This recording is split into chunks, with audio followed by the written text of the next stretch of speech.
La nouvelle a fait sensation. L'université d'Harvard boycotterait désormais les bases de données des éditeurs de revues scientifiques. Le motif, elle n'a plus les moyens et les tarifs augmentent trop vite. Très officiellement, les professeurs d'Harvard sont désormais appelés à privilégier les éditeurs de revues dites en open access, à savoir celles qui mettent à disposition de tous les résultats des travaux académiques, et ceci donc gratuitement, en libre accès. Parmi les arguments avancés et largement repris, on trouve cet étonnant paradoxe.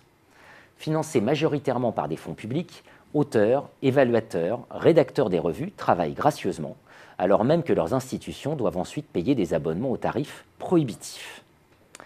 L'argument paraît si évident, voire implacable, que l'on en vient à se demander comment une telle situation où l'accès n'est pas open a pu perdurer si longtemps. Et l'on se dit que si tel a été le cas, c'est que le problème est nécessairement un peu plus compliqué que cela.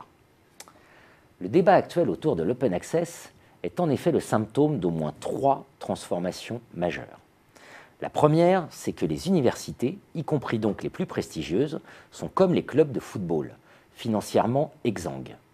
Elles chassent donc les coûts et rêvent probablement d'un fair play financier, comme il est pratiqué par exemple dans le basket américain.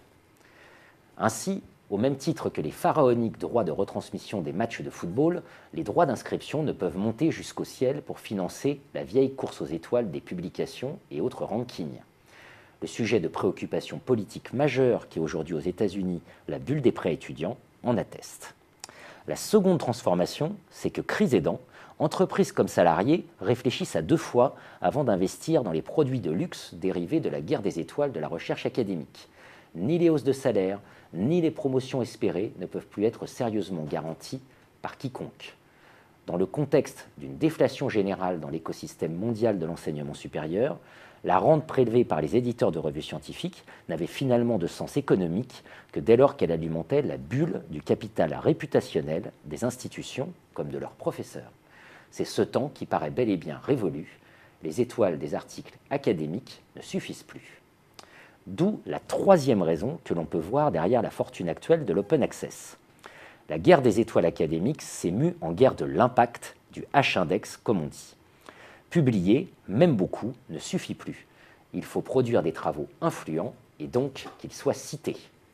Or, plus les articles sont aisément accessibles, plus les chances qu'ils le soient cités paraissent élevées. C'est du moins ce qui est affirmé sur la homepage de l'Université d'Harvard pour justifier sa conversion à l'open access.